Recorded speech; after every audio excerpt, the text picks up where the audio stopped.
মাওলানা মামুনুল হক এবং হেফাজতে ইসলাম ওনারা কি তাবলিগের কেউ হন, নাকি ওনারা তাবলিগের কেউই নন?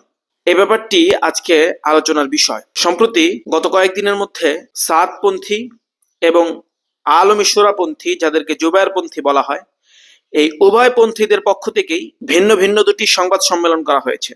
সেই সংবাদ সম্মেলনের প্রথমটি করেছিলেন সাদপন্থীরা। সেখানে যিনি কথা বলেছেন তিনি সুনির্দিষ্ট একটি অভিযোগ এনেছেন, সেটি হচ্ছে মাওলানা মামুনুল হক দামাত বারাকাতুহুম এবং হেফাজতে ইসলাম ওনারা তাবলিগের কেউ নন, ওনারা পলিটিক্যাল ব্যক্তিত্ব এবং ওনাদের অযাচিত অনাধিকার চর্চা বশত হস্তক্ষেপের কারণেই তাবলিগের মধ্যে ভিতর্গত যে ক্রন্দলটি, সে ক্রন্দনটি লেগেছে এবং এগুলো ক্রমশ বেড়েই চলেছে, এমনটি অভিযোগ করেছেন তারা। এই অভিযোগটি কতটুকু সত্যতা রয়েছে এ বিষয়ে আলোচনা করার পূর্বে আমাদেরকে প্রথমে জানতে হবে যে মাওলানা মামুনুল হক এবং হেফাজতে ইসলাম এরা কারা, এদের কাজ কি, বাংলাদেশে এদের এজেন্ডা আসলে কি এবং এরা কি চান।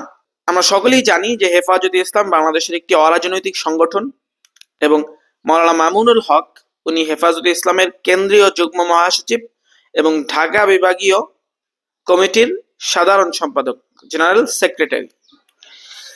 এই হেফাজতে ইসলাম গঠন হয় 2010 সালে এবং যারা গঠন করেন তারা এবং মামুনুল হক এরা সকলেই দেওবন্দি ঘরানার অর্থাৎ দেওবন্দের আদর্শে আদর্শিত সন্তান এবং তারা দেওবন্দি বলেই নিজেদেরকে পরিচয় দিতে স্বাচ্ছন্দ্য বোধ করে। এখন এই দেওবন্দি জিনিসটা আসলে কি, এরা কারা? দেওবন্দি কিংবা দেওবন্দিয়াত এটি হচ্ছে একটি আদর্শ। দারুল দেওবন্দের প্রতিষ্ঠার যেই উদ্দেশ্য এবং যেই মহান একটি উদ্দেশ্যকে সামনে রেখে দারুল দেওবন্দ প্রতিষ্ঠিত হয়েছিল, সেই উদ্দেশ্য সফল করার জন্য যেই নীতিমালাগুলো অবলম্বন করা হয় এবং যারা এই মহৎ উদ্দেশ্য সফল হওয়ার পিছনে অক্লান্ত পরিশ্রম করে থাকেন তারাই হচ্ছে দেওবন্দি এবং তাদের আদর্শকেই বলা হয় দেওবন্দি আদর্শ কিংবা দেওবন্দিয়াত। দারুল দেওবন্দ 1866 সালে প্রতিষ্ঠিত হয়েছিল। মূলত 1857 সালে যে ঐতিহাসিক সিপাহী বিপ্লবটি সংগঠিত হয়েছিল, সেই সিপাহী বিপ্লবের পরে তৎকালীন ভারতীয় উপমহাদেশের আলেম সমাজের উপর এক নারকীয় দমনপীড়ন নেমে এসেছিল। সেই দমনপীড়নের ফলে তৎকালীন উপমহাদেশের আলেম সমাজ অনেকটা বাধ্য হয়ে সশস্ত্র সংগ্রামের পথ ছেড়ে একটি ভিন্ন পথে এই উপমহাদেশের আজাদির জন্য তাদের যেই একটি সুমহান কর্মপন্থা এবং তাদের যেই কর্মযজ্ঞ সেটিকে এগিয়ে নেওয়ার জন্য তারা একটি বিকল্প পন্থা বেছে নেন, একটি বিকল্প পথে তারা হাঁটতে শুরু করেন। সেটি হচ্ছে তারা একটি প্রতিষ্ঠান তৈরি করবেন এবং সেই প্রতিষ্ঠানে যারা লেখাপড়া করবেন তারা যেমনি ভাবে এলমি দৃষ্টিকোণ থেকে এলমি লাইনে হবেন জগৎ বিখ্যাত সুসংগঠিত শক্ত আলেমে দ্বীন, তেমনি ভাবে বাতিলের বিরুদ্ধে হক এবং হক্কানিয়তের পক্ষে প্রত্যেকটি অন্যায়ের বিরুদ্ধে বলিষ্ঠ কণ্ঠস্বর হবেন এবং অন্যায়ের প্রতিবাদ করাকে নিজেদের জন্য ওয়াজিব বলে মনে করবেন। যেখানেই স্বদেশ এবং ইসলাম আক্রান্ত হবে সেখানে নিজের ব্যক্তিগত স্বার্থকে বাদ দিয়ে দেশ এবং ইসলামের স্বার্থে অকুত ভয় এক ঝাঁক সৈনিক তৈরি করা হবে দারুল দেওবন্দের পক্ষ থেকে। যারা দারুল দেওবন্দে পড়াশোনা করেছেন তখন থেকে শুরু করে এখন পর্যন্ত তারা সকলেই এরকম একটা টেন্ডেন্সি এবং এই আদর্শ নিয়েই তারা চলাফেরা করেন, এটিকেই তাদের জীবনের লক্ষ্য বলে তারা মনে করেন। এই হেফাজতে ইসলাম এবং হেফাজতে ইসলামের নেতৃবৃন্দ এরা সকলেই দারুল দেওবন্দের আদর্শে আদর্শিত এক ঝাঁক আলেমে দ্বীন। ওনাদের উদ্দেশ্য হচ্ছে ইসলামের হেফাজত করা। বাংলাদেশে যেখানেই স্বাধীনতার সার্বভৌমত্ব আক্রান্ত হবে, ইসলাম আক্রান্ত হবে, সেখানেই হেফাজতে ইসলাম কথা বলবে এবং এটাই হেফাজতে ইসলামের নৈতিক ওয়াজিব দায়িত্ব।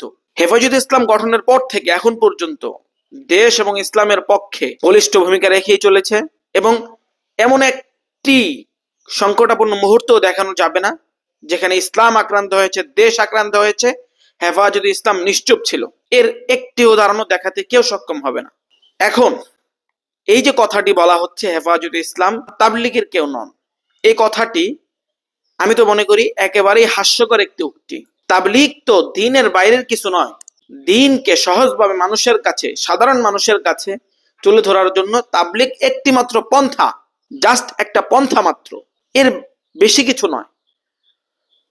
তাবলিগ যারা করেন সবসময় দিল দিয়ে, প্রাণ দিয়ে, সময় দিয়ে, মাশাআল্লাহ ভালো, তারা এটি করেন, এর দ্বারা দিনের অনেক ফায়দা হচ্ছে। কিন্তু যারা তাদের মতো প্রচলিত পন্থায় আল্লাহ রাস্তায় বের হয়ে 3 দিন, 10 দিন, 20 দিন, 40 দিন 3 চিল্লা সময় দেন না, তারা যে দিনের কোনো খেদমত করছেন না, কিংবা দিনের কোনো ব্যাপারে কোনো রকম কোনো অসঙ্গতি দেখা দিলে তারা কোনো কথা বলতে পারবেন না, বিষয়টি কিন্তু এমনটি নয়। হুজুর সাল্লাল্লাহু আলাইহি ওয়াসাল্লাম উলামায়ে কেরামের উপর তার যেই নবীওয়ালা কাজ, সেই নবীওয়ালা কাজের দায়িত্ব দিয়েছেন। উলামায়ে কেরাম হচ্ছে হুজুর সাল্লাল্লাহু আলাইহি ওয়াসাল্লামের ওয়ারিস। ইন্নাল উলামা ওয়ারাসাতুল আম্বিয়া, নবুয়তের দরজা বন্ধ হয়ে গেছে। এই নবীওয়ালা কাজ ওয়ারিস সূত্রে এই উম্মতের উপর এসেছে, এবং এই উম্মতের এই দ্বীনি ক্ষেত্রে নেতা হচ্ছেন উলামায়ে কেরাম। সুতরাং দিনের প্রত্যেকটা কাজ উলামায়ে কেরামের নেতৃত্বে, তাদের তত্ত্বাবধানে পরিচালিত হতে হবে। এটাই শরীয়তের বিধান, এটি মূল পন্থা। উলামায়ে কেরামের দিক নির্দেশনার বাইরে দিনের যে কাজটি করা হবে সেটি কোনোভাবেই দ্বীনি কাজ হতে পারে না, সেটি হবে বদ্দীনি কাজ। সেটা কোনোভাবেই মূল ধারা হতে পারে না, সেটা হবে ভুল ধারা।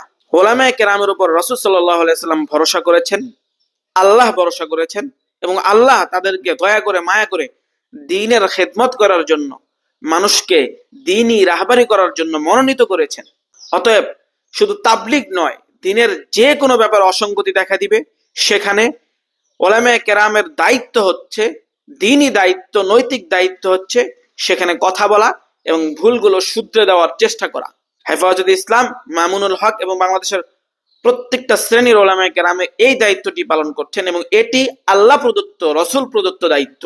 এই দায়িত্ব পালন যখন উলামায়ে কেরাম করছেন, এবং এই দায়িত্ব পালন করার জন্য তাদেরকে যারা বলছেন যে তারা তাবলীগের কেউ নন, তারা মূর্খতার জগতে বসবাস করছেন, তারা একেবারেই মূর্খ। দিন সম্পর্কে তাদের ন্যূনতম কোনো জ্ঞান আছে বলে আমি মনে করি না, এবং এটি নিঃসন্দেহে অত্যন্ত আফসোস এবং পরিতাপের বিষয়, এবং অনতি বিলম্বে সংশোধন যোগ্য বলে আমি মনে করি।